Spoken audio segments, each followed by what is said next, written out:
А вы ведали, што дзве галоўныя планеты беларускага музычнага космасу маюць сумесную арбіту? Так, вы не памыліліся. Макс Корж і Олег ЛСП. Стадыённы драйв і нуарная історыя сустрэліся ў адным трэку. Я не ведаю, чаму і як, але я ляжу не вертыкальна.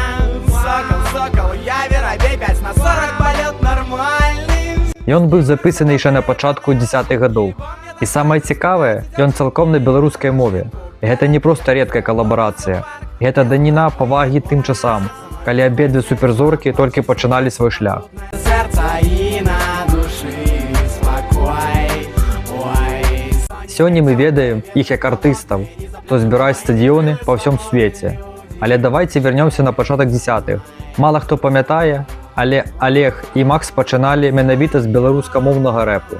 Трэк у паветры стаў кропкай сустрэчы двух талентаў, якія яшчэ не ведалі, што стануць нумарам 1, але ўжо тады адчувалі свой вайб.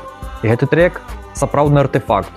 Ён прасякнуты атмасферай таго часу, надзеямі, пошукам сябе і той самай шчырасцю, якую цяжка захаваць праз гады. Добре ім там, будьце упэўнены, мне яшчэ лепшэй. Я бачу тое, што не бачыць і палова людзей. Макс тут яшчэ зусім малады, з тым самым дваравым рамантызмам, які пасля палюбяць мільёны.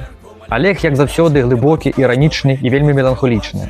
Калі яны спяваюць «У паветры лунае», ты разумееш, што гэта не проста словы, гэта стан душы артыстаў, які стаяць на пароге вялікага поспеху. Але не забывайце, адкуль яны родам. Чаму важна ведаць гэты хіты ў 26-м?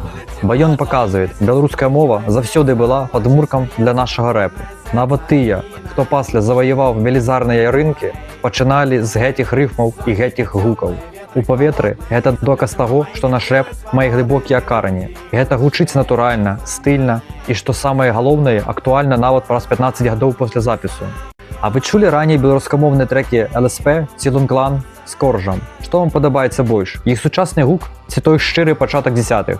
Я хацеў бы заўсёды кранаць гэтае неба, любавацца краявідамі, але ўжо трэба спускацца на зямлю ў пошук кавалачка хлеба. Ужо годы, а я хацелася бы лётаць заўсёды.